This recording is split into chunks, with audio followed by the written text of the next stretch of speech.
ओम शांति। परमात्मा मिलन मेले की सौगात, ताज, तख्त और तिलक। आज बेहद का बाप बेहद में सभी बच्चों को देख रहे हैं। बेहद का बाप है और आप सभी भी बेहद के मालिक सो बालक हो। बाप दादा सभी स्नेही सहयोगी बच्चों को देख हर्षित हो रहे हैं और बच्चे बाप को देखकर हर्षित हो रहे हैं। बाप को ज्यादा खुशी है व बच्चों को ज्यादा खुशी है, क्या कहेंगे? दोनों को। इसको कहा जाता है परमात्मा मिलन मेला। मेले तो बहुत होते ही है, लेकिन परमात्मा मिलन मेला एक ही संगम युग पर होता है। सारे कल्प में नहीं हो सकता है। अब हो रहा है और होगा। आप सबको भी मेला अच्छा लग रहा है ना? बाप दादा तो बच्चों के भाग्य को देख हर्षित होते हैं और दिल में गीत गाते हैं, वाह बच्चे वाह। जो भाग्य स्वप्न में भी न था, संकल्प में भी नहीं था, लेकिन अब साकार में श्रेष्ठ भाग्य अनुभव कर रहे हैं। हर एक के मस्तक पर श्रेष्ठ भाग्य की लकीर चमक रही है। सभी चमकते हुए सितारे हो ना? अपना ये श्रेष्ठ भाग्य स्मृति में रहता है ना? क्यों श्रेष्ठ भाग्य है? क्योंकि भाग्य विधाता द्वारा आप भाग्यवान आत्माओं का दिव्य ब्राह्मण जन्म हुआ है। बाप को भी भाग्य विधाता कहते हैं और ब्रह्मा को भी भाग्य विधाता कहते हैं। और आप सबका जन्म बाप दादा द्वारा हुआ है। तो जिसका बाप स्वयं भाग्य विधाता है, उसका भाग्य कितना श्रेष्ठ होगा। परमात्मा मिलन मना रहे हो ना? डबल फॉरेनर्स से ये भी मना रहे हैं। बेहद के मेले में अगर डबल विदेशी नहीं होते तो बेहद का नहीं कहा जाता। तो आप लोगों का भी विशेष पार्ट है, जो बाप और सर्व बच्चे देख देख हर्षित होते हैं। भाग्य विधाता द्वारा जन्म होना ये सबसे नंबर 1 भाग्य है। साथ साथ सारे कल्प में किसी भी जन्म में एक ही परमात्मा बाप भी बने, शिक्षक भी बने, सद्गुरु भी बने और सर्व संबंध भी निभाए। ऐसा सतयुग से कलयुग तक किसको भाग्य मिला है? और भी बने और सर्व संबंध भी निभाए। ऐसा सतयुग से कलयुग तक किसको भाग्य मिला है? और अभी आपको मिला है। अभी आप निश्चय और नशे से कहते हो कि हमारा पालनहार परम आत्मा है। दुनिया वाले कहने मात्र कहते हैं कि परमात्मा ही पाल रहा है, लेकिन आप प्रैक्टिकल अनुभव से कहते हो कि परमात्मा बाप है और बाप ही पालनहार है, पालना कर रहे हैं। तो बाबा म्हणता है कि परमपिता परमात्मा जो बेहद का बाबा है, वो बेहद के बच्चों से मिलने के लिए आया है। सगळ्या विश्वातले बच्चांना भेटण्यासाठी, त्यांचं कल्याण करण्यासाठी बाबा येत असतो. बाबा मिलन मनवायला पण येतो, ते सगळ्यांसाठी येत असतो. जो सामने बैठे उनके लिए भी आता है, और जो बाबा के बच्चे किसी भी स्थान पर बैठकर बाबा से मन बुद्धि से जुड़े हैं, उनसे भी बाबा मिलन मनाता है. म्हणून बाबा म्हणते बेहद का बाप बेहद के बच्चों को देख रहा है. और फिर बाबा को खुशी क्यों होती है बच्चों को देखकर? क्योंकि बच्चे स्नेही और सहयोगी हैं, ईश्वर के स्नेही है और ईश्वर के कार्य में सहयोग करने वाले बच्चे हैं. तो बाबा म्हणता है कि खुशी किसको ज्यादा है, बाबा को ज्यादा है या बच्चों को ज्यादा है? मिलन की खुशी हमें भी है और बाबा भी खुश होता है हम बच्चों से मिलकर. अभी भी हम बाबा से मिलन मनाते हैं, सूक्ष्म वतन में मनाते हैं, अपने सामने उसको अनुभव करते हैं, बाबा के कमरे में मिलन मनाते हैं, मधुबन में मिलन मनाते हैं. बाबा का साकार शरीर में आने का पाठ खत्म हुआ है, लेकिन बाबा है और बाबा हमें वो अनुभव कराता है अभी भी. मग हे जे भाग्य आहे, बाबा म्हणते ये जो मिलन मेला है, परमात्मा मिलन मेला, ये सिर्फ संगम युग पर होता है. कधीही आत्म्यांचं परमात्म्याशी मिलन होत नाही 5000 वर्षामध्ये. तो ये मिलन मेले में हम अभी शामिल हुए हैं. हमारा बाबा के साथ मिलन चल रहा है. एक स्पेशल वेळ असते, त्यावेळेचं मिलन वेगळं, पण असं कंटिन्युअस आपलं बाबांशी मिलन चाललेलं आहे. संगम युग बाबा से मिलन मनाने का युग है. आणि मग भाग्य, बाबा म्हणता है तुम्हारा भाग्य कितना बड़ा है, इस भाग्य की लकीरें चमक रही है, क्योंकि आत्मा लाइट है. आत्मा की चमक जैसी जैसी बढ़ती जाती है, वैसे वैसे भाग्य की लकीरें भी हमारी चमकने लगती है, ते तेज येत जातं आपल्यामध्ये. तर बाबा म्हणता है कि भाग्य की लकीरें चमक रही है. और क्या क्या भाग्य है, कितना बड़ा भाग्य है कि भाग्य विधाता बाप ने हमको जन्म दिया है. सादी गोष्ट नहीं है, जन्म दिया है भाग्य विधाता बाप ने. तो भाग्य विधाता है वो. भाग्य विधाता या शब्दाचा अर्थ है की तो आपलं भाग्य तो स्वतः लिहून नाही देणार आहे आपल्याला. भाग्य विधाता म्हणजे विधि बताता है वो, कैसे हमें अपना भाग्य बनाना है. विधान सांगतो, विधी सांगतो की तुम्ही कशा प्रकारे आपलं श्रेष्ठ भाग्य बनवू शकता. तो शिकवतो की कसं आपण संकल्प करायचे, कसं बोलायचंय, कसे कर्मामध्ये यायचंय, हे तो शिकवतो. आणि हे शिकवतो तसं राहण्यासाठी तो ताकद देतो. आणि त्याच्यासोबतच मग त्याचा जो करंट मिळतो आपल्याला, त्याच्यामधून आपले जुने संस्कार, स्वभाव पण त्याच्यामध्ये परिवर्तन येऊन जातं. आणि आपण आपल्यामध्ये ते दिव्यता भरून घेतो, दिव्य संस्कार भरून घेतो, आणि त्या आधाराने आपण सत्युगामध्ये देवता म्हणून जीवन जगणार आहे. तो भाग्य विधाता का मतलब है कि वो हमें भाग्य बनाना सिखाता है, हमें पूरा अधिकार दे देता है, जितना चाहो उतना भाग्य बना लो. जेवढं भाग्य बनवायचंय तेवढं भाग्य बनवून घ्या. हा अधिकार देतो, त्याची पद्धत सांगतो कसं भाग्य बनवायचंय, आणि ते भाग्य बनवण्यासाठी तो ताकद पण देतो. तो ये जो बात है कि भगवान हमारा भाग्य विधाता है, और भगवान कौन है, भाग्य विधाता कौन है, मेरा पिता है. किती मोठी नशा चढ़वणारी गोष्ट है. जो भाग्य विधाता है, इस दुनिया का जो भाग्य विधाता है वो एक ही है. भाग्य बनाने की विधि सिखाने वाला और भाग्य बनाने की ताकत देने वाला वो एक ही, और वो कौन है, वो मेरा बाप है.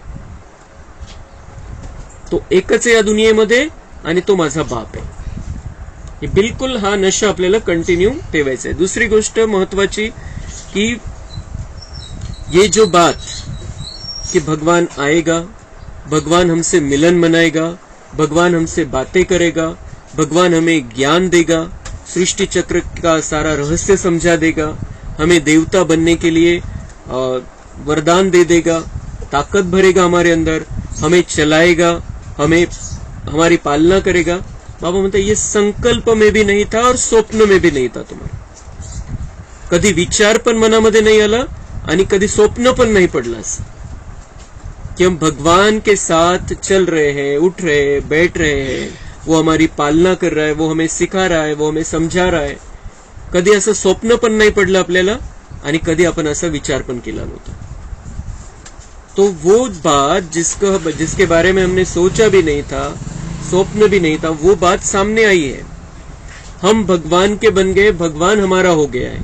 तो कितना हर्षित रहना चाहिए, कितना खुश रहना चाहिए. ही एकच गोष्ट अशी आहे जी आपल्याला कंटिन्युअस आनंदामध्ये ठेवू शकते. एकच गोष्ट, याच गोष्टीचं जर आपण चिंतन करत राहिलो की भगवान कौन है और वो मेरा बना है, वो मेरे साथ में रहता है, मुझे अपने साथ में रखना चाहता है. तो हा आपण जर असं सेटिंग केली स्वतःला हे विचार द्यायला सुरुवात केली आपण, तर खरं आपलं आनंदाचं जीवन चालू होईल. आजपर्यंत आपण आनंदच घेतलेला नाहीये जीवनाचा. आपण या कलियुगाच्या या चक्करमध्ये, या मायानगरीमध्ये गुरफटून गेलो आणि परेशान होत राहिलो. लेकिन अब भगवान हमें सिखाता है, अपने भाग्य के बारे में सोचो, नशा रखो, निश्चय रखो बुद्धि में, और तुम्हारा जीवन बदल जाएगा. और यहाँ का जीवन हमारा बदल जाएगा तो सतयुग की सुंदर सेटिंग हो जाएगी. सतयुग के लिए हम फिट हो जाएंगे. जर आपण कलियुगासारखं आपण जीवन जगतोय, कलियुगामधले संस्कार स्वभाव आहे, जसं कलियुगातला मनुष्य वागतो तसं आपण राहतोय, तर आपण सतयुगासाठी अनफिट आहे. तिथं नाही जाऊन राहू शकत आपण. आपल्याला सतयुगासाठी फिट व्हायचंय. जसं कोणती पोस्ट असते, त्या पोस्टवरती जाण्यासाठी काही नियम वगैरे केलेले असतात. तर त्याच्यामध्ये त्या पोस्टसाठी फिट बसत असेल तर मग त्याला घेतलं जातं. काही प्रॉब्लेम असेल तर मग त्याला नाही घेतलं जात त्या पोस्टवरती. तर तसं आपल्याला सतयुगी देवता पद प्राप्त करायचंय आणि त्याच्यासाठी आपल्याला फिट व्हायचंय. त्याच्यासाठी फिटनेस पाहिजे आपला. तर बाबा त्याच्यासाठीच आपल्याला हे शिकवतोय की कसं आपण फिट होऊ, तिथं त्या दुनियेमध्ये कसं फिट राहू, कसं फिट होऊ शकू, कसं आपलं तिथलं सीट फिक्स होईल. तो उसके लिए हमारे बुद्धि में ये बात चाहिए कि भगवान हमारा बना है, वो भाग्य विधाता है और जन्म हुआ है उसके द्वारा. उसने हमें जन्म दिया है. तो शरीराने जन्म झाला तो झाला, याच शरीरामध्ये राहत असताना आता बाबांनी आपल्याला जन्म दिलेला है. वो भगवान भाग्य विधाता, उसने हमको जन्म दिया है. और जो हमारा अलौकिक पिता है ब्रह्मा बाबा को भी कहते हैं भाग्य विधाता, और शिव बाबा भी हमारा भाग्य विधाता है. तो दोनों बाप के हम बने हैं. और ये जन्म भी हमारा बहुमूल्य है. ये भी जन्म हमारा हुआ है. हमारे इस जन्म के पिता भी, उन्होंने हमको जन्म दिया है. तो वो भी हमारे लिए बहुत भाग्य की बात है, क्योंकि इसी जन्म में, इसी शरीर में रहते हुए हमें बाबा मिला है. तो हमें तीनों पिताओं का साथ मिला है. तीनों पिताओं के साथ में हमें रहना है और जो अपना भाग्य है उस भाग्य को अच्छी रीति से अभी बढ़ा लेना है. अजून बाबा म्हणता है कि बाप सभी बच्चों को देखकर हर्षित हो रहे हैं. क्यों हर्षित हो रहे हैं? क्योंकि हम बहुत भाग्यवान बच्चे हैं और इसलिए बाबा हमको देखकर खुश होता है. इतना भाग्य बाकी किसी का भी नहीं. हमारा बहुत ऊंचा भाग्य है और ऐसे भाग्यवान बच्चों को देखकर भगवान खुश होता है. सबसे नंबर 1 भाग्य विधाता द्वारा जन्म होना. त्यांच्याद्वारे त्यांनी आपल्याला जन्म दिलेला आहे. भाग्य विधाता बाबा ने हमको ये नया जन्म दिया है, ब्राह्मण जन्म दिया है. ये सबसे श्रेष्ठ नंबर 1 भाग्य है. दूसरा अजून भाग्य का है, ये भाग्य की लिस्ट बाबा हमें समझा रहा है आज. दूसरा, साथ साथ सारे कल्प में किसी भी जन्म में एक ही परमात्मा बाप भी बने, शिक्षक भी बने, सदगुरु भी बने और सर्व संबंध भी निभाए, ऐसा सतयुग से कलयुग तक किसी को भाग्य नहीं मिला है. एक तो परमात्मा ही मिला नहीं है किसी को सतयुग से लेके कलयुग तक. सतयुग में भी लक्ष्मी नारायण को भी परमात्मा नहीं मिला है. वो परमात्मा हमको मिला है. राधा कृष्ण को परमात्मा नहीं मिला है, हमको मिला है. ऐसा भाग्य किसी का भी नहीं. हम भगवान के बने हैं डायरेक्ट, और वो परमात्मा हमारा पिता है, शिक्षक है और सदगुरु है, और सभी संबंध निभा रहा है हमारे साथ. हम जो संबंध चाहे उसके साथ जोड़ सकते हैं, उसका अनुभव कर सकते हैं. असं भाग्य बाबा म्हणतात सतयुगापासून कलियुगापर्यंत कोणाचंही नाहीये. तुमचं भाग्य आहे, आपलं भाग्य आहे, आपलं श्रेष्ठ भाग्य आहे. और बाबा म्हणते अभी आप निश्चय और नशे से कहते हो कि हमारा पालनहार परमात्मा है. दुनिया वाले कहने मात्र कहते हैं कि परमात्मा ही पाल रहा है, लेकिन आप प्रैक्टिकल अनुभव से कहते हो कि परमात्मा बाप है और बाप ही पालनहार है, पालना कर रहे हैं. दुनिया वाले पण काय म्हणतात की हा तोच आपला रखवाला आहे, तोच आपला पालन करताय, तो त्याच्याच मर्जीने सगळं काही होतं. तो बाबा म्हणतो वो कहने मात्र कहते हैं. आणि मग काही प्रॉब्लेम आला, दुःख आलं तर म्हणतात तो असा कसा आहे, त्याने असं कसं एवढं दुःख दिलं, ते मी तर इतकं चांगलं करतो, मी तर इतकं चांगलं वागतो, त्याने किती दुःख दिलं मला, त्यांनी जे काही विघ्न आलं, संकट आलं, त्यांनी थांबवलं नाही.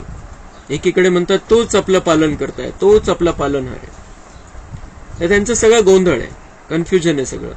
लेकिन भगवान हमारी पालना कर रहा है, ये हमें प्रैक्टिकल अनुभव. हमारी पालना कर रहा है तो किसकी पालना कर रहा है? आत्मा की पालना कर रहा है. भगवान की पालना में हम पल रहे हैं, मतलब कौन पल रहा है? हम आत्माएं पल रही है. शरीर का हिसाब किताब तो है, उसमें भी वो मदद करता है, लेकिन पालना कर रहा है भगवान आत्मा की. आत्मा को तैयार कर रहा है. मैं आत्मा सतयुग में जाने वाली हूं, तो बाबा मुझ आत्मा को तैयार कर रहा है. पालना हो रही है आत्मा की. और आत्मा की पालना बाबा कैसे करता है? ज्ञान सुनाता है, मुरली सुनाता है, फिर सदगुरु के रूप में हमें वरदान देता है, मार्गदर्शन करता है, समझाता है, ऐसे करो, ऐसे करो, ऐसे करो, ऐसे मत करो, ऐसे मत करो, ये सारी बातें समझाता है, ताकत देता है, उससे कनेक्शन जोड़ना सिखाता है. और उस आधार से आत्मा की कमजोरी दूर हो जाती है और आत्मा मजबूत शक्तिशाली बन जाती है स्वयं, और सतयुग में रहने के लायक बन जाती है. तो ये है भगवान की पालना. दुनिया वाल्यांकडे फक्त शब्द है, प्रैक्टिकल नहीं है त्यांच्याकडे. तो हम निश्चय और नशे से कहते हैं कि हम भगवान की पालना में पल रहे हैं. हम आत्माएं तैयार हो रही है, हम आत्माएं अपने अंदर देवत्व को जागृत कर रही है. ही क्लॅरिटी आपल्याला पाहिजे. नाही तर मग शरीराच्या हिशोबाने जर आपण विचार केला की भगवान हमारी पालना कर रहा है, तर ते कलियुगासारखं होऊन जाईल आणि शरीराचे हिशोब तो येणारच है. तो भगवान कोई डॉक्टर बनकर थोड़ी आया, हमारे लिए भगवान आया है इस दुनिया को, नरक को स्वर्ग बनाने के लिए. वो बहुत बड़ा काम करने के लिए आया है. हम पतितों को पावन बनाने के लिए आया है. तो वो बड़े बड़े काम करेगा और एक ही झटके में सारे दुख, सारी तकलीफें, सारी ये दुनिया की तमो प्रधानता वो खत्म करने वाला है. असं नाही की थोडं थोडं करेल, याच्यासाठी हे करेल, त्याच्यासाठी ते करेल, त्याच्यासाठी ते करेल, थोडं थोडं थोडं थोडं करेल, तो फिर और दूसरे प्रॉब्लम आते रहेंगे. एक मिटल्यावर दुसरा येईल, तिसऱ्या मिटल्यावर चौथा येईल, मग एक एक एक एक चालू रहेल. तो भगवान क्या करता है? आकर एक ही बार में आकर ये 100 साल का टाइम रखता है और उसमें पढ़ाई भी देता है, हमें समझाता भी है, हमारे संस्कार भी परिवर्तन कर देता है और दुनिया की तमो प्रधानता को खत्म कर देता है और आत्माओं को सतयुग में रहने के लायक बना देता है. हमारे लिए सतयुग बना देता है, हमारे लिए ऐसी सुंदर दुनिया बना देता है जहां पर कोई दुख नहीं, कोई तकलीफ नहीं, कोई परेशानी नहीं, कोई टेंशन नहीं. तो छोटा छोटा काम करने के लिए नहीं आया है. हम अपनी शक्ति से उससे योग लगाकर हम अपने संकट दूर कर सकते हैं, वो भी वो सिखाता है. पण तो असं नाही की एकेकाचं बसून आपण एक अर्ज टाकू त्याला, मग तो ते दूर करेल, आपली समस्या दूर करेल, असं एकेकाचं बसून तो नहीं करत. वो कहता है तुम मेरे लायक बच्चे हो, तुम शक्तिशाली बच्चे हो, तुम पात्र बच्चे हो, तुम सिर्फ हिम्मत रखो, मैं मदद दूंगा तुमको. हिम्मत नहीं हरायची फक्त काही प्रॉब्लम आलं तर.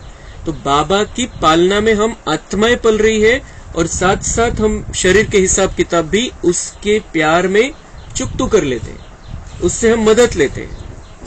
तर हा जो बाबांकडून पालना होण्याचा जो विषय आहे, हा खूप महत्वाचा विषय. हे एकदा आपल्याला क्लॅरिटी आली की आपल्याला काय करायचंय आणि बाबा काय करतोय, तर मग आपलं संगमयुग खूप सुंदर होऊन जाईल. आपलं हे जे जीवन आहे, हे जे कधी कधी आपल्याला दुःखाचे संकल्प येतात, कधी कधी आपण हिंमत हरतो, कधी कधी उदास होतो, कधी कधी बाबांवर पण नाराज होऊन जातो, हे सगळं होणारच नाही. हमें क्या करना आहे, वो क्या करने के लिए आया है, या प्रश्नाचं उत्तर आपण स्वतःला देत राहायचं.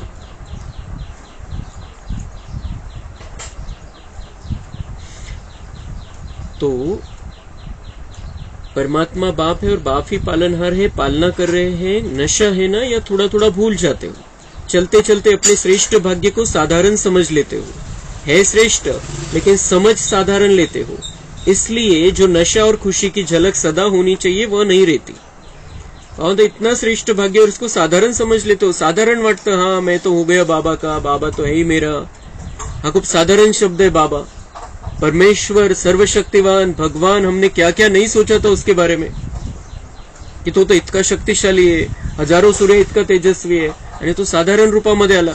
आपण पण त्याला साधारणच समजतो, कॉमन गोष्ट झाली. लेकिन बाबा म्हणता है इसको साधारण नहीं समझना, बहुत ऊंची बात है. ये सबके भाग्य में नहीं है, सबको समझ में भी नहीं आता है, उनका भाग्य नहीं है. लेकिन तुम्हारा इतना श्रेष्ठ भाग्य है, तुम बाबा के बने, क्योंकि तुमने अपनी अंदर की बुद्धि से बाबा को पहचान लिया.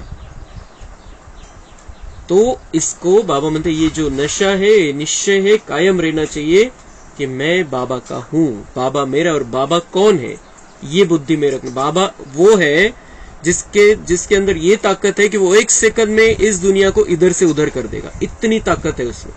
वो करता नहीं है, उसने ड्रामा में अपने आप को बांध कर रखा है. वो सब कुछ हमारे द्वारा करता है, लेकिन वो कौन है ये हमें बुद्धि में रखना है. और इतने शक्तिशाली बाबा के हम बने हैं. हमें सिर्फ उसने बताए हुए रास्ते पर चलना है, नियम मर्यादाओं में रहकर चलना है.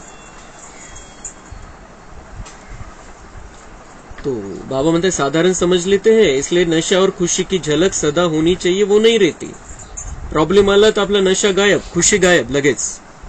तो ये नहीं हो. बाबा म्हणता है कि अगर नशा और निश्चय रहेगा तो चाहे कुछ भी हो जाए, खुशी गायब नहीं होगी.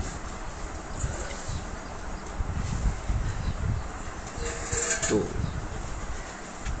वैसे एक सेकंड भी भूल नहीं सकते, लेकिन कॉमन समझ लेते हो कि बाप मिल गया, हमारा हो गया, हम भी बाप के हो गए. जब हमारा है तो नशा फकूर होना चाहिए ना, लेकिन कभी ऊंचा तो कभी मध्यम, कभी साधारण हो जाता है. सोचो हमारा बाप परमात्मा है. अब हम सोचो समझो हमारा बाप कौन है, परमात्मा है. यहाँ सभी आत्माओं का सबसे बड़ा, सबसे श्रेष्ठ, सबसे ऊंचा, सबका बाप वो एक ही है, और वो हमारा है. हमारा बाप है, वो परमात्मा है. उससे बड़ी आत्मा इस दुनिया में कोई भी नहीं है. लक्ष्मी नारायण भी नहीं, राधे कृष्ण भी नहीं, राम सीता भी नहीं. वो परमात्मा है, सबसे बड़ा है. बाकी सब धर्मात्मा है, देव आत्मा है, लेकिन भगवान हमारा बाप परमात्मा है. तो कितना नशा रहना चाहिए. परमात्मा है और फिर शिक्षक, डायरेक्ट परमात्मा है. शिक्षक भी है और वो परमात्मा हमारा शिक्षक बना है. क्या शिक्षा दी, आपको क्या बना दिया. बाबा म्हणते आपको क्या बना दिया है. त्रिनेत्री, त्रिकालदर्शी, त्रिलोकीनाथ, 3 डिग्रियां. त्रिनेत्री बना दिया, हमारी तीसरी आंख खोल दी, आत्मा को जागृत कर दिया, बुद्धि को खोल दिया. त्रिकालदर्शी, तीनों कालों का ज्ञान दे दिया, सृष्टि का आदि मध्य अंत समझा दिया. और त्रिलोकीनाथ, तीनों लोकों के बारे में बता दिया. परमधाम, सूक्ष्म वतन और ये स्थूल वतन, तीनों लोकों की कहानी हमें बता दी.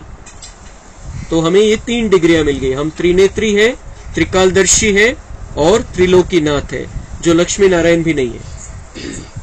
त्रिनेत्री, त्रिकालदर्शी और त्रिलोकीनाथ. और ब्रह्मा भी 100 साल रहता है सिर्फ इस स्थिति में. 4900 वर्ष ब्रह्मा पण त्रिनेत्री नहीं, त्रिकालदर्शी नहीं आणि त्रिलोकीनाथ पण नहीं. ऐसी कोई पढ़ाई पढ़ता है, अभी तक ये डिग्री सुनी है. जज, बैरिस्टर, डॉक्टर, इंजीनियर, ये तो सब डिग्रीज देखी है, लेकिन त्रिलोकीनाथ, त्रिकालदर्शी, त्रिनेत्री, नॉलेजफुल, ऐसी डिग्री देखी है. बाबा म्हणताय आतापर्यंत कोणत्या डिग्री ऐकल्या तुम्ही. जज, बैरिस्टर, डॉक्टर, इंजिनियर, ही डिग्री देणारं कोणतं कॉलेज आहे का. आणि त्याच्यासाठी कुठल्याही प्रकारची अशी मोठी प्रक्रिया नाही, प्रवेश प्रक्रिया नाही. फक्त बाबा जे सांगतोय रोजचा अभ्यास करायचा आहे, समझ जाना है उस बात को. और हम बन जाते हैं, आपल्याला या 3 डिग्र्या भेटून जातात, त्रिनेत्री, त्रिकालदर्शी, त्रिलोकीनाथ।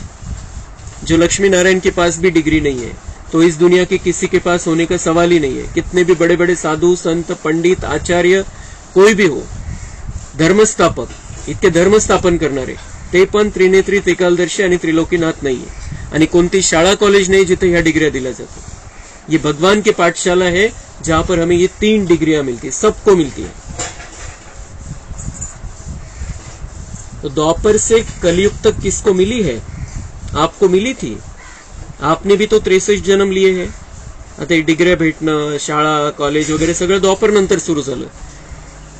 जे सतयुग त्रेतायुगामध्ये तर मजा होती, फक्त म्युझिक शिकायचं, संगीत शिकायचं, पेंटिंग शिकायची, ड्रॉइंग आहे, कसं राज्यकारभार, थोडंफार शिक्षण, बाकी असं हे इतिहास, भूगोल, विज्ञान, गणित हे असे विषय हे सगळे द्वापर नंतर सुरू झालं, हळूहळू थोडं थोडं।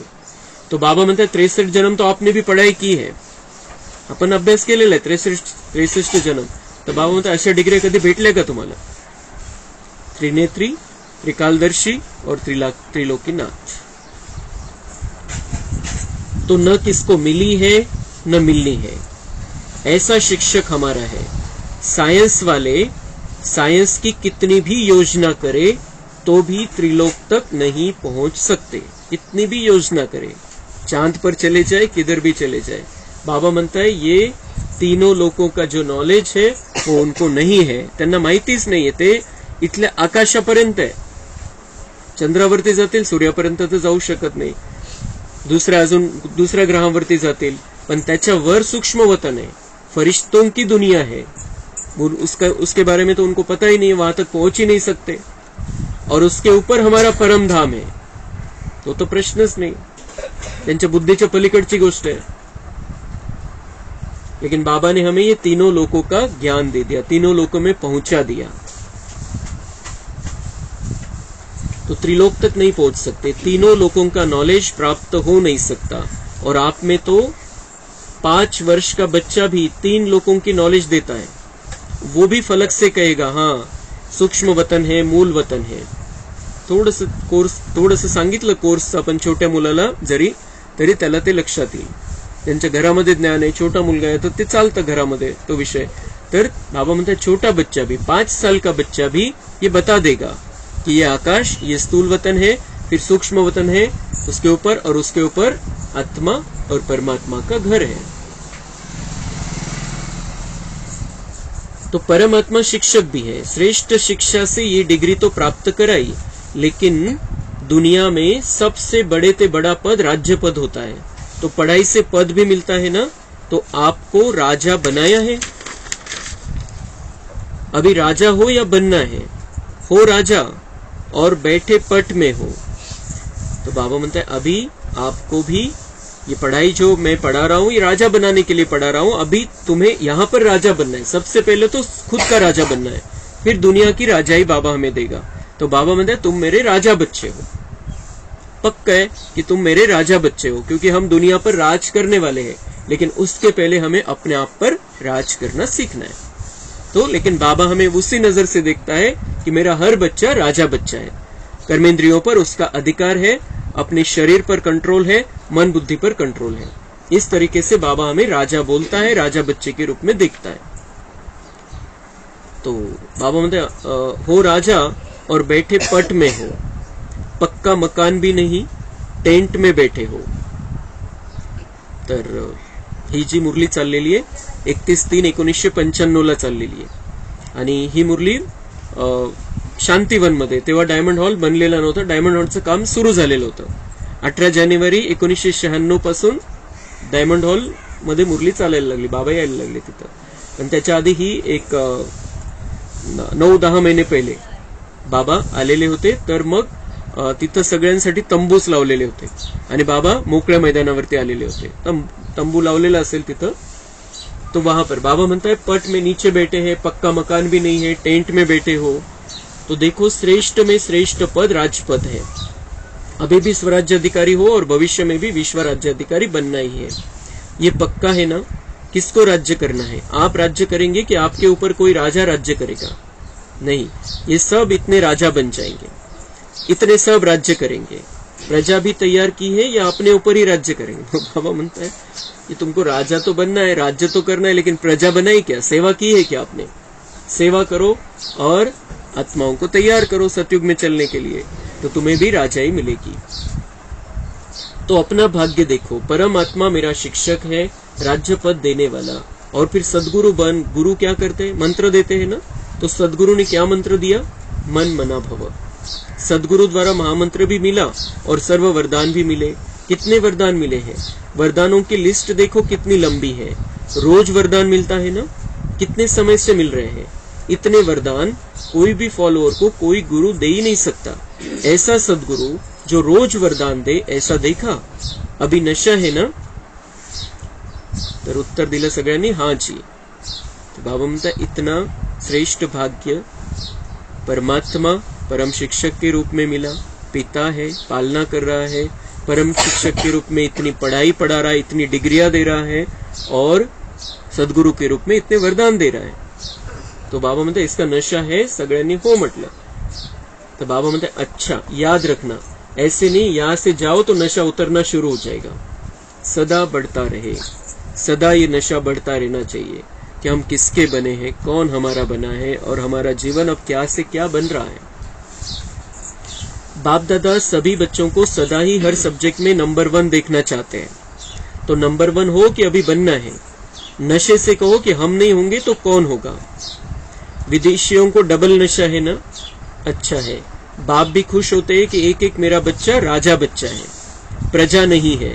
प्रजा तो पीछे आने वाली आहे। बाबा म्हणतात हे लास्ट मध्ये येणारे सगळे प्रजामध्ये येतील, नंतर जे येतील जे कधी मुरलीच ऐकणार नाही, फक्त त्यांना थोडासा बाबांचा परिचय मिळेल, थोडाफार कोर्सचं ज्ञान मिळेल आणि बस उनको समझ में आ जाएगा बाबा कौन है मैं कौन हूँ, इतकं होईल त्यांचं।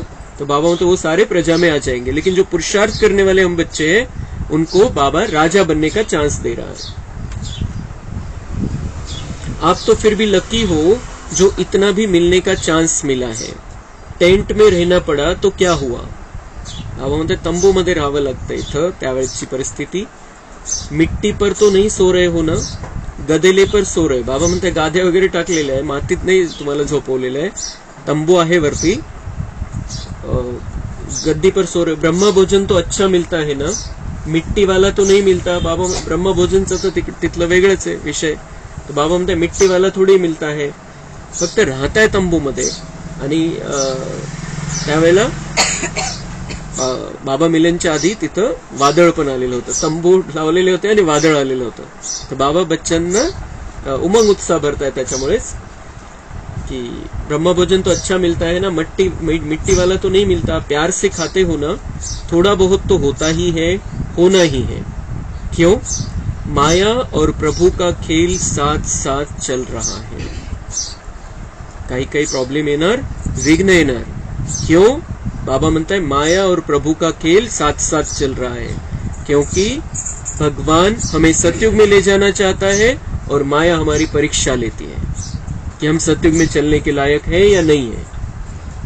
आपण म्हणायला म्हणतो की मायाचं राज्य आपण घेतोय म्हणून ती आपल्याला तिच्याकडे खेचायचा प्रयत्न करते, पण खरी गोष्ट ही आहे की बाबांनी मायेला काम देऊन टाकलेले संगमयुगामध्ये की लायक है या नहीं, देखो परीक्षा लो इनकी। बाबा ने बऱ्याच वेळेला क्लियर केलेली ती गोष्ट। वो तो एक बात तो रहती है कि कारण बाबा ने सांगितलं की ते जे माया आहे 5 विकार सुद्धा कंटाळलेले आता, इसलिए वो अब चेक करते हैं सिर्फ कि हम सतयुग में रहने के लायक है या नहीं है। तो बाबा म्हणता उसका भी खेल चल रहा है, मेरा भी खेल चल रहा है, साथ साथ चल रहा है। तो परीक्षा होईल, विघ्न येईल, संकट येईल। अगर परमात्मा द्वारा मेला हुआ तो माया भी झमेला जरूर करती है। तो परमात्मा का मिलन मेला और साथ में माया का झमेला, तो यहाँ पर वहां पर भी होता है, और यहाँ पर भी हम बाबा से मिलन मनाने के हिसाब से चल रहे हैं। संगम युग में हम हैं, बाबा से हमारा मिलन चल रहा है, लेकिन माया का झमेला भी बीच बीच में आता है कि माया वेगवेगळ्या प्रकारे परीक्षा घेते। तो बाबा से मिलन मेला और माया का झमेला साथ साथ चलता है। आपल्याला शक्तिशाली बनायचं, आपल्याला हरायचं नाहीये। आपका काम है मेला करना, उसका काम है झमेला करना। बाबा म्हणते आपका काम है आप मिलन मेला मनाते रहो, वो झमेला करते, उसका काम उसको करने दो, तुम मिलन मेले में रहो, तो असर नहीं करू शकणार ती तुमच्यावरती। तो झमेला भी हुआ और मेला भी हुआ। किसी ने कहा आंधी चली. मग कोणीतरी सांगितलं बाबांना की खूप वादळ आलं होतं मोठं, सगळे तंबूमध्ये. अशा वेळेलाच तर परीक्षा होते. मग बाबा म्हणताय कोई बात नहीं, आपके पुरुषार्थ की आंधी है और ये हवा की आंधी है. हवेचं वादळ येते, हे तर तुमची रचना आहे ती, ते 5 तत्व तर तुमचे गुलाम आहे, त्याचं वादळ आलं. लेकिन तुम्हारी पुरुषार्थ की आंधी है. पुरुषार्थ इतकं जबरदस्त पाहिजे की ते वादळ सुद्धा काही करू शकणार नाही तुम्हाला. तो तुम्हारी पुरुषार्थ की आंधी होनी चाहिए. बाबा म्हणतात इतकं जबरदस्त पुरुषार्थ करा की 5 तत्व तुमचे पुन्हा गुलाम बनून जातील. घबराते तो नहीं होना कि ये क्या हो गया, नहीं. आंधी आए या बरसात आए, कितनी भी हलचल हो, लेकिन आपका मन अचल है ना, तर पुढे चालून पण जे होणार आहे त्याच्यासाठी पण बाबा तयार करतोय. तिथं त्यांना ते प्रॅक्टिकल दाखवलं की तुमची चेक करा, तुमच्या मनाची स्थिती कशी राहिली. या वेळेला वादळ आलं, पाऊस आला मोठा, तुमच्या मनाची स्थिती कशी राहिली. बाबा म्हणतात ये आगे चल के होना है, तुम्ही मजबूत रहना है, ते सगळं होणार आहे. ते सफाईसाठी तर सगळं करणं आवश्यक आहे. ही दुनिया अशीच नवी कस काय होईल. आपल्याला जर जुन्या ठिकाणी नवं घर बांधायचं आहे तर जुन्याला तर पाडावं लागणार आहे. तर कधी बुलडोझर वापरावं लागेल, कधी काय वापरावं लागेल, कधी काय वापरावं लागेल, त्याच्याशिवाय तर तुटणार नाही ते. तो ये सब होगा बाबा म्हणताय, लेकिन आपको अचल रहना है, अडोल रहना है. माताएं घबरा तो नहीं गई, टेंट उड़ गया, क्या करे. थोड़ा थोड़ा घबराए, क्या होगा, तबीयत अच्छी रहेगी नहीं रहेगी. कुछ भी हो, भक्ति से तो धक्के और मेहनत कमी है ना. बाबा म्हणताय चाहे कुछ भी हो जाए. तसं तर पुन्हा कधी झालं नसेल, तसं तंबू लावायचं काम नाही पडलं तिथे इतकं असं, आणि अशा पद्धतीचं झालं नाही. पण ती परीक्षा घेतली बाबांनी. बाबा म्हणते ये भी कुछ भी हुआ है, लेकिन भक्ति में कितने धक्के खाए, 63 जन्म कितने धक्के खाए होंगे, कितनी तकलीफें उठाई होंगी, उससे तो ये कमी है. और भगवान मिल रहा है डायरेक्ट. तो कुछ भी भक्ति से तो धक्के और मेहनत कमी है ना. भक्ति के धक्के तो नहीं खाते हो ना, मजे में रहते हो ना. तो ये मेला अच्छा लगा या झमेला देखकर घबरा गए. बाबा से मिलन मनाया, बाबा मिल रहा है, बाबा के साथ में हो, मधुबन में हो, तो उसका आनंद लिया या झमेला देखकर घबरा गए. भगवान बेटा आहे, सर्वशक्तिवान के बच्चे आहे, कोणाला काही झालं नाही त्यावेळेला, पण ते सगळं वातावरण बघून बाबा म्हणताय हलचल में कुछ न कुछ गडबड तो हुई मन में, किसी के मन में हुई, कोई मजबूत हुए. तो त्यावेळेला ती परीक्षा बाबांनी घेतली. तर बाबा म्हणताय चेक करो, अपना अपना चेक करो कि ये सारा माया ने जो झमेला किया उसको देखकर घबरा गए या मेले के आनंद में रहे. असंच आपल्याला ही मायेचं झमेला येत राहणार आहे. 5 तत्व काही करतील, सगळं होईल, लेकिन हमें बाबा से मिलन मेले में रहना है. यहाँ पर भी ते बाबाने ते दृश्य दाखवलं, त्यानुसार मुरली चालवली. पण हे पुढच्यासाठी सेटिंग आहे बाबांची. चाहे कुछ भी होता रहे, हमें बहुत मजबूत रहना है, हिम्मत नहीं हारनी है. तो बाबा म्हणते घबराए तो नहीं, कोई नहीं घबराए. 1-2 तो घबराए होंगे. कोणी ना कोणी तर घाबरला असेल.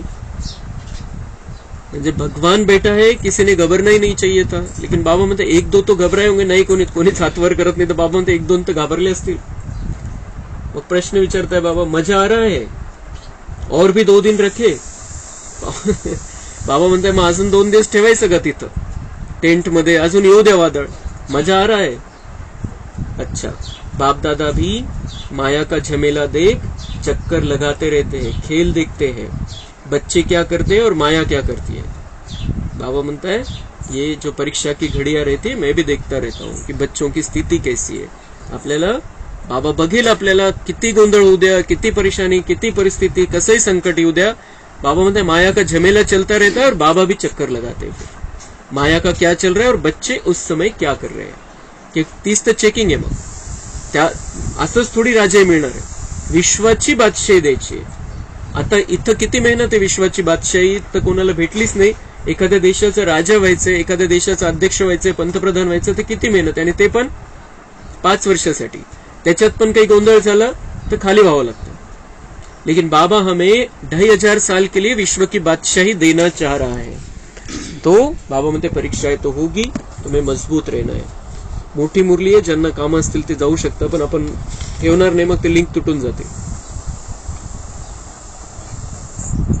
बाप दादा को बच्चों का स्नेह देख खुशी है, स्नेह में मेला रचाया है, बाप का भी स्नेह है तो बच्चों का भी स्नेह है, दोनों मिल गए तो क्या हो गया, मेला। दृश्य भी कितना अच्छा लग रहा है। ऐसा कभी सोचा था इतना बड़ा परिवार मिलेगा? और इतना परिवार किसको होगा? आपके घर कितने हैं? आपके घर कितने हैं? कोणी उत्तर दिले एक है, एक घर है। मग बाबांनी दुसरा प्रश्न विचारला, और आपके सेवा के स्थान कितने हैं? मग उत्तर दिलं अनेक है। सेवा के स्थान कितने हैं? सेंटर्स कितने हैं? आपके जहां पर सेवा होती है वो स्थान कितने हैं? अनेक है। तो उसको भी तो बाबा का घर कहते हो ना, एकच घर है म्हणता है। बाबा म्हणता है सेवा का स्थान जो है वो भी तो, उसको भी तो बाबा का घर कहते हो। तो बाबा का घर हमारा घर है, जहां पर भी सेवा चल रही है बाबा की, हमारा घर है, बाबा का घर है। तो बाबा का घर आपका घर है। दुनिया कहती है घर बार छोड़ते हैं, और आपने कितने घर बनाए हैं गिनती नाही कर सकत। दुनियावाले संन्यास घेऊन घर सोडून निघून जातात आणि आपल्याला पण म्हणतात की तुम्हाला परिवाराशी काही देणे घेणं नाही, तुम्हाला काही देणे घेणं नाही, तुम्ही सोडून दिलेले सगळं। लेकिन बाबा म्हणतात तुमने तो कितने घर बनाए, कुछ छोड़ा नहीं, अपना भी घर नहीं छोड़ा और कितने घर बना दिया, और इतना कितना बड़ा परिवार है। तो बाबा म्हणते आपने कितने घर बनाए गिनती नहीं कर सकते हो, याद रखना पड़ता है। तो ये छोड़ना नहीं है, बनाना है। हम घर छोड़ते नहीं, हम घर बनाते हैं उल्टा। और परिवार को छोड़ा है या परिवार इतना बड़ा बनाया है? परिवार पण नाही सोडला, आपला परिवार तर आहेच, पण हा ईश्वरीय परिवार आपला परिवार है पूर्ण। तो बाबा म्हणते परिवार को कहीं चले नहीं गए, कोई संन्यास नहीं है, घर बना रहे हैं, परिवार बढ़ा रहे हैं। जो मिलना ही मुश्किल होता है, बाबा म्हणते परिवार इतना बड़ा है कि जो मिलना ही मुश्किल हो। सगळ्यांना थोडी भेटतो आपण, इतका मोठा परिवार आहे, सगळे थोड़ी भेटतात आपल्याला, सगळे भेटणार पण नाहीये। और एक साथ में सब बाबा के बच्चे भी मधुबन में नहीं आ सकते हैं, सिस्टम बिगड़ून जाईल सगळी। इसलिए बाबा मध्ये इतना बड़ा परिवार है, जो परिवारातले सदस्य असून सुद्धा सगळे एकमेकांना नाही भेटू शकत, इतका मोठा परिवार है।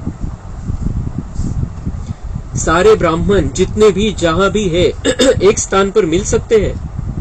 नहीं हो सकता है, इतने ब्राह्मण एक स्थान पर नहीं मिल सकते हैं। मुश्किल होगा ना, क्योंकि दूसरे का राज्य है ना, अपना राज्य तो नहीं है। बाबा सगळ्यांना जमा करायचं ठरवलं, पण गव्हर्नमेंट थोडी परवानगी देणार आहे।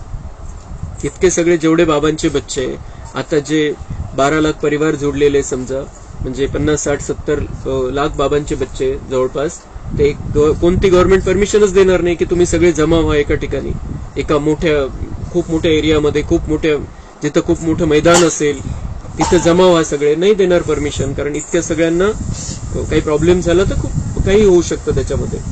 तो इसलिए बाबा म्हणते क्योंकि हमारा राज्य नहीं इसलिए नहीं मिल सकते, ये हमारा राज्य नहीं है, दूसरे का राज्य है। लेकिन बाप मिला, बेहद का परिवार मिला, तो बेहद को याद करने से बेहद की खुशी, बेहद का नशा होगा। आपल्याला ही जी आपण जे आपला परिवार समजतो, हा 5 जणांचा परिवार आहे, 10 जणांचा परिवार आहे, भावंत त्याच्यातून बुद्धी काढा, खूप मोठा परिवार आहे तुमचा।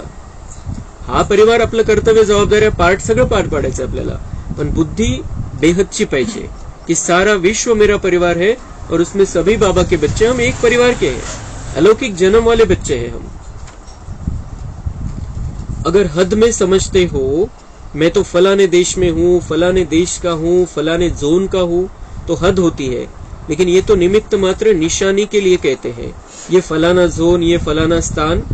बाकी अपने को बेहद का समझते हो ना, नियम भी रखने पड़ते हैं। तर बाबा म्हणताय की हे हद जग बनवलेलं आहे, मुंबई झोन, महाराष्ट्र, आंध्र प्रदेश, मग इकडचे विदेशातले भाई बहिणी, बाबा म्हणताय ये नियम रखने पड़ते हैं, पर बुद्धि में ये रखना है हमारा सारा परिवार है, ते सगळे सिस्टम व्यवस्थित चालावी म्हणून ते बनवलेले।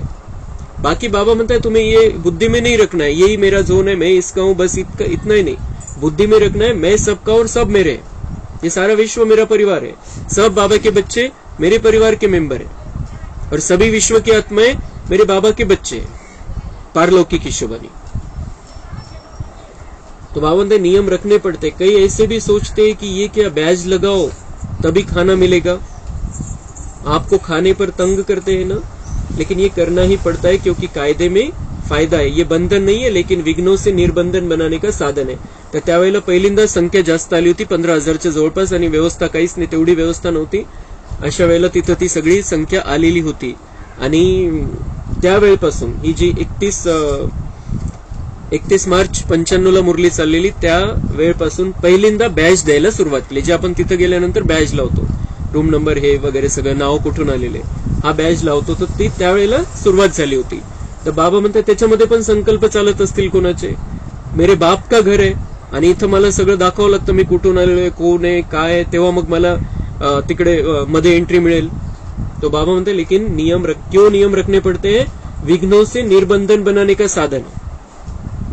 कारण याच्यामध्ये जर बॅज नसतील दिलेले तर कोणी घुसेल, मग बाहेरचा पण कोणी पण येईल. तर संख्या वाढल्यापासून मग ही सुरुवात. पहिले तर मधुबन मध्ये, पांडव भवन मध्ये ते मिलन व्हायचं, पांडव भवनच्या मग समोरच्या ओम शांती भवन मध्ये व्हायचं. तर संख्या लिमिटेड असायची. जेव्हा संख्या वाढायला लागली मग हे नियम बनवावे लागले. बाबा म्हणतात तुम्हारा घर है, बाप का घर है, लेकिन नियम क्यों बनाने पड़ते हैं, विघ्नों से निर्बंधन बनाने का ये साधन है. कारण मग दुसरे कोणी मग घुसू शकणार नाही मध्ये. तो बाबा म्हणते ये क्या नई बात निकली, ये नहीं सोचना, संकल्प तो बाप के पास पहुंचते हैं ना. बाबा म्हणते जे बच्चांच्या मनामध्ये संकल्प चालले की आम्हाला काय बॅच लावायला लावताय, और कहते हो तुम तो बाप के हो, तुम तो अधिकारी बच्चे हो, तो बाबा म्हणते ये नियम रखने पड़ते हैं. लेकिन मर्यादा पुरुषोत्तम आप ही हो ना, या सिर्फ बड़ी दादिया मर्यादा पुरुषोत्तम है, आप फ्री हो. मर्यादा पुरुषोत्तम म्हणजे नियम मर्यादा तर सगळ्यांसाठीच पाहिजे, तेव्हा मग सगळं कार्य व्यवस्थित चालेल. तो मर्यादा पुरुषोत्तम अर्थात मर्यादा के अंदर रहने वाले, चलने वाले. हाँ जी का पाठ पक्का है ना. अच्छा, और जब कोई बात हो जाती है तो हाँ जी होता है या ना जी भी होता है. जब कोई ऐसी बात करते हैं तो हाँ जी के बदले फिर ना जी में इतने पक्के हो जाते हैं जो बाप भी कहे तो भी नहीं सुनेंगे. जैसे स्थापना में जब छोटे छोटे बच्चे आए तो बाप दादा उनको पाठ पक्का कराने के लिए हमेशा कहते रहे कि ना करना माना नास्तिक, हाँ करना माना आस्तिक. तो आप सब कौन हो, आस्तिक हो, नास्तिक तो नहीं हो ना. कभी कभी बन जाते हो, खेल करते हैं, माया के भी नॉलेजफुल हो गए, क्योंकि माया भी नॉलेजफुल है. गिराने में माया नॉलेजफुल है और उड़ने में आप नॉलेजफुल हो. तो बाबा म्हणता है जो नियम मर्यादाएं जो भी है उसमें हाँ जी करना सीखना है. पहिले बाबा म्हणतात, पहिले काय म्हणायचे बाबा तिथं जे येतील, अगर हाँ जी नहीं करते तो नास्तिक है, ना करते हैं तो नास्तिक है, हाँ करते हैं तो आस्तिक है. भगवान कौन है ये पता चल गया तो हम आस्तिक हो गए. पण त्याच्यामध्ये पण बाबा म्हणते अगर जो नियम मर्यादाओं की बात है, जो बाबा ने कहा है वो नहीं करते तो नास्तिक है, जो बाबा ने कहा है वो करते हैं तो हम आस्तिक है.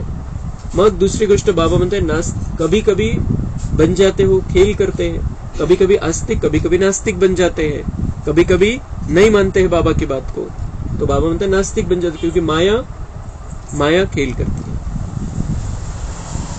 तो खेल करते हैं, माया के भी नॉलेजफुल हो गए, क्योंकि माया भी नॉलेजफुल है. गिराने में माया नॉलेजफुल है और आप उड़ने में नॉलेजफुल हो. बाबा म्हणता है कि माया आपको गिराने में नॉलेजफुल, उसके पास ज्ञान है आपको गिराने का, तो वो गिरायकी, त्याच्याकडे तेवढं ज्ञान आहे. या विकारांमध्ये तेवढं तुम्ही ताकद भरलेली आहे, त्यांना इतकं हुशार केलेलं आहे की ते तुम्हाला खालच्या लेवलला घेऊन जाऊ शकतात. त्यांच्यामध्ये ती ताकद आहे, त्यांच्यामध्ये ते ज्ञान आहे. लेकिन उड़ने में आप नॉलेजफुल हो. माया आ जाए लेकिन आप उड़ जाओ, आप मेरे पास आ जाओ, आप ज्ञान के हिसाब से, ज्ञान के योग के पंख लगाकर उड़ो. तो बाबा म्हणता है माया गिराएगी नहीं आपको, आप उड़ो तो गिरने का सवाल ही नहीं. तो माया भी देखती है कि इसकी उड़ान थोड़ी नीचे ऊपर हो गई है तो देख करके वार करती है. बाबा म्हणते थोडंसं गडबड दिसतीये पुरुषार्थामध्ये तर ती वार करणार, वो आएगी. ती कमजोरच पकडते, ती कमजोरलाच पकडते. पहलवानची परीक्षा जरी झाली, पक्का असेल, मजबूत असेल तर तो अचल अडोल राहील. लेकिन जो कमजोर है, जो ढीले ढाले है, बाबा म्हणते उन पर तो तुरंत वार कर देती. तो हमें मजबूत पक्का बच्चा बनकर रहना है बाबा के. माया कितना भी वार करे हमें हिला न पाए, हमें गिरा न सके. और आप नॉलेजफुल होने के कारण जान जाते हो तो हार नहीं खाते हो. लेकिन विजय का हार गले में पड़ा, सबके गले में विजय की माला है, या कभी कभी उतार देते हो. विजय की माला सदा गले में रखो, कभी उतारना नहीं, कभी भी उतारना नहीं, सदा विजयी बनकर रहना. माया आती रहे, परीक्षा ले तो भी पास हो जाना, या तुम्हारी स्थिति देखकर दूर से भी चली जाएगी. अगर विजय माला गले में है, स्थिति मजबूत है, तो वो दूर से ही नमस्कार करके चली जाएगी. पीछे वाले मौज में हो, यह भी मधुबन की ही एरिया हुई ना, तो सिवाय मधुबन के और कहा इतना बड़ा मेला हो सकता है. सगळं पहिलं हे मिलन होतं मधुबन पांडव भवन सोडून, म्हणून बाबा म्हणते ये भी मधुबन का ही एरिया, म्हणजे जे पांडव शांतिवन जे आहे ते पण मधुबन. मधुबन आपण कशाला म्हणतो? पांडव भवनला मधुबन म्हटलं जातं तसं. लेकिन फिर उसका विस्तार हुआ तो बाबा म्हणते शांतिवन पण मधुबनचाच एरिया आहे. तर त्याच्याशिवाय इतका मोठा मेला बाबा म्हणते कहीं पर भी नहीं हो सकता है. इतने सारे बच्चे सिर्फ मधुबन में ही हम मिलते हैं. तो मधुबन है बेहद का घर. यहाँ सब बेहद है और जगह फिर भी सब देखना पड़ता है. और यहाँ संकल्प किया और हो गया. तो सभी अपने भाग्य द्वारा परमात्मा मेले में पहुंच गए. जो पहली बारी इस कल्प में आए हैं वो हाथ उठाओ. करीब 13-14 हजार भाई बहनों की सभा है. उसमें बहुत से नए भाई बहने हैं. अच्छा है. टीवी में देख रहे हो. ये भी देखो मेजॉरिटी सायन्स के साधन अभी अभी निकले हैं. कुछ वर्ष पहिले ये सायन्स के साधन भी नहीं थे. मग तिथून टीव्ही वरती पण दाखवणं सुरू झालं असेल त्यावेळेला. तो बाबा म्हणतात ये साधन भी अभी अभी निकले हैं. लेकिन किसके लिए निकले हैं? आपके लिए. ते सायन्सचे साधनं तर किती, त्याच्याद्वारे पण किती सेवा होते. फक्त आपल्याला हे जे सायन्सचे साधन आहे त्याच्यामध्ये राहून आपल्याला साधना नाही विसरायची. अपने आप को आत्मा समझकर परमात्मा के साथ में हमें रहना है. साधना को नहीं भूल जाना है. साधन भरपूर आहे, टीव्ही आहे, मोबाईल आहे, सगळं काही येते, त्याच्यावरती सगळं उपलब्ध आहे. पण जे आपण मधुबनमध्ये जाऊन प्राप्त करू शकतो आणि जे मुरली क्लासमध्ये येऊन प्राप्त करू शकतो ते आपल्याला ते मोबाईल मध्ये नहीं मिळत. तो इसलिए बाबा मतलब ये तुम्हारे लिए निकले हैं, लेकिन तुम्हें उसका गुलाम बनकर नहीं रहना है. बाप दादा भी साइंस वाले बच्चों को मुबारक देते हैं क्योंकि बाप के बच्चे उससे सुख तो ले रहे हैं ना. बाबा सायन्स वाल्यांना पण मुबारक, कारण ते माझ्या बच्चांना सुख देत आहे साधनांच्या द्वारे. तो कितना अच्छा लग रहा है. लेकिन बाप दादा अब क्या चाहते हैं? स्थापना हुए कितने वर्ष हो गए, डायमंड जुबली मनाने की तैयारी कर रहे हो. तो बाप दादा ने अभी सभी बच्चों को राजा बच्चे कहा ना. सब राजा है. बाबा ये स्थापना को कितने 50 वर्ष होणार होते 96 मध्ये. आणि 96 मध्ये मग तो हॉल बनला जिथं आता बाबा मिलन होतं आजपर्यंत पण. तर त्याला डायमंड जुबली म्हणजे 50 वर्ष झाल्यानंतर डायमंड जुबली म्हटलं जातं. तर 50 वर्ष पूर्ण होणार होते. तर त्या हिशोबाने 50 नाही 60 वर्ष म्हणजे डायमंड जुबली. तर त्यामुळे त्या हॉलला नाव दिलं गेलं डायमंड हॉल. तो डायमंड जुबली मनाने की तैयारी कर रहे हो. तो बाप दादा ने अभी सभी बच्चों को राजा बच्चे कहा ना. सब राजा है. राजा तख्त नशीन होता है ना. राज्य की निशानी ताज, तख्त और तिलक होता है. तो बाप दादा इस वर्ष में चाहे नए हो चाहे पुराने, अगर नए भी हो तो समाप्ति का समय तो नयों के लिए भी समीप है तो पुराने के लिए भी समीप है. ऐसे नहीं समझना कि हमारे को भी 60 वर्ष शायद मिलने हैं. नहीं, आपको मेकअप करना है. बाबा म्हणतायत जे अंतिम समय समाप्ती जे सगळ्यांसाठी सेम आहे, एकाच वेळेला सगळं समाप्त होणार आहे. तर असं नाही की जे पहिले आलेले त्यांना जितका वेळ मिळाला तितकंच तुम्हाला पण मिळेल. बाबा म्हणतात तुम्ही जे लेट आलेले त्यांना मेकअप करायचे. आणि त्यांच्यासाठी बाबांनी वरदान दिलेले last so fast so first. Last येऊन फास्ट जायचे आणि त्यांच्या पुढे निघून जाऊ शकता. बाबांचं वरदान आहे. फास्ट गेले तर फर्स्ट येऊ शकता. म्हणून असं नाही की सगळ्यांना सेम टाइम मिळणार आहे. कोणी 10 वर्षामध्ये 80 वर्षाची कसर भरून काढू शकतो. आपल्या पुरुषार्थावरती. तो त्याला बाबा म्हणतात मेकअप करना है. अगर लास्ट आए हो तो फास्ट जाना है, लेकिन संपन्न होने का समाप्ति का समय सबका एक ही है. इसलिए चाहे नए हो या पुराने हो, लेकिन मैं स्वराज्य अधिकारी आत्मा हूँ. सदा स्मृति का तिलक लगा हुआ ही है. कभी मिट जाए कभी लगा हुआ हो नहीं.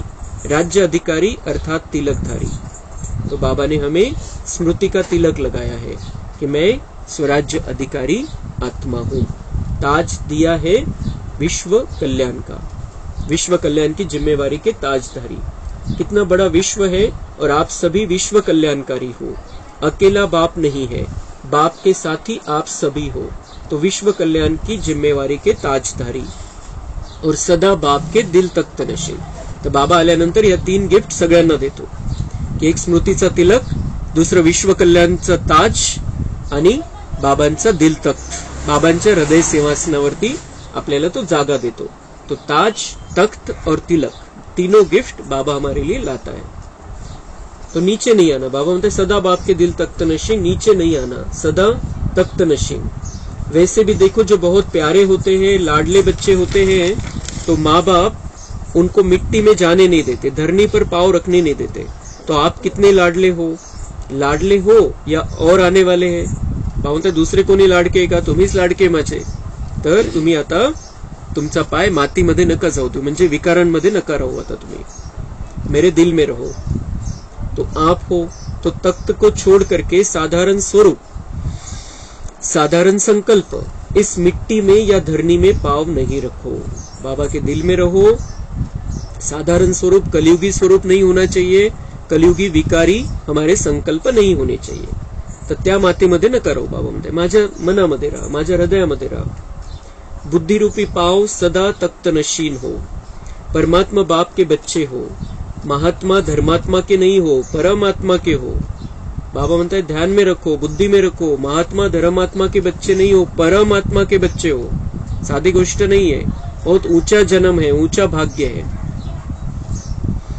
अभी तो सब नशे में ठीक हो, वो तो दिखाई दे रहा है, लेकिन सदा रहेगा ना कि थोड़ा थोड़ा रहेगा, फिर युद्ध करेंगे, फिर विजय प्राप्त करेंगे.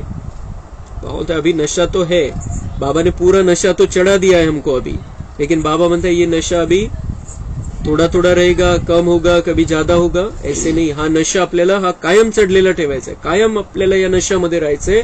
हम परमात्मा के बच्चे हैं. हमारा ये जीवन श्रेष्ठ जीवन है, ऊंचा जीवन है. तो बाबा म्हणते ये नशा थोडा थोडा रहेगा, फिर युद्ध करेंगे, फिर विजय प्राप्त करेंगे. मग पुन्हा लढावं लागेल का तुम्हाला मायेशी, त्या विचारांशी, वेगळ्या प्रकारच्या ते खालच्या लेवलचे विचार येतील का पुन्हा. तो बाबा म्हणते ये युद्ध नहीं, अभी ये नशा कायम रहना चाहिए.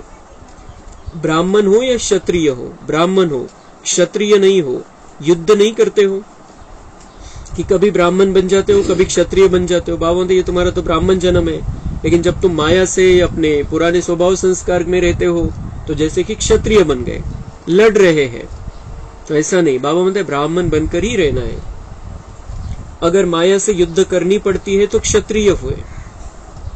माया से युद्ध करनी पड़ती है तो क्षत्रिय हुए. संकल्प आएंगे, फिर हम उनको निकालेंगे, फिर बाबा के ज्ञान का पॉइंट यूज करेंगे, फिर वो संकल्प बंद होंगे. बाबा म्हणते ये युद्ध नहीं चलनी चाहिए. अभी बाबा के विचार तुम्हारे विचार होने चाहिए, बाबा का संकल्प तुम्हारा संकल्प होना चाहिए. क्षत्रिय नहीं, तुम्हें ब्राह्मण बनकर रहना है. ब्राह्मण माना विजयी और क्षत्रिय माना युद्ध करने वाले. बाप दादा को तो कभी कभी बच्चों पर बहुत रहम आता है. क्यों रहम आता है?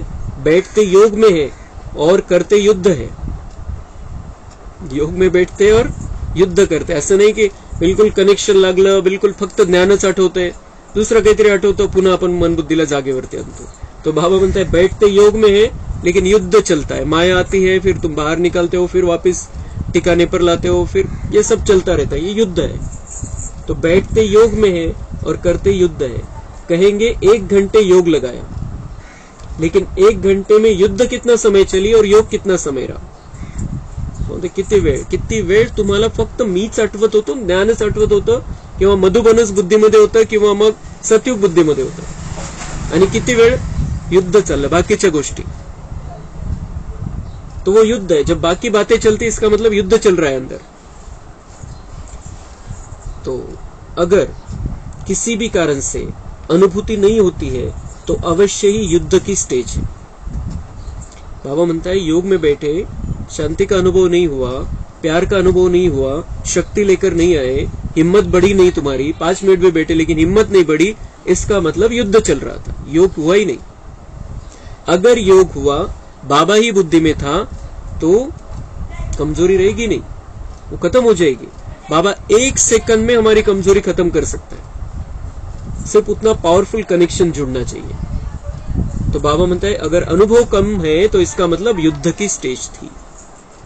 तो आपल्याला या युद्धामधून बाहेर पडायचं आता. बस बाबा और मैं नशे में रहना है. कितना ऊंचा भाग्य है, श्रेष्ठ जीवन है. बाप दादा कहते योगी बच्चे हैं और बन जाते हैं योद्धे.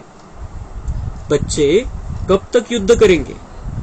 अंत तक युद्ध करेंगे. छुट्टी दे दे, भले युद्ध करो. छुट्टी चाहिए, बाबा म्हणते परवानगी देऊन टाकू का, तुम्हाला शेवटपर्यंत युद्ध करायचंय का?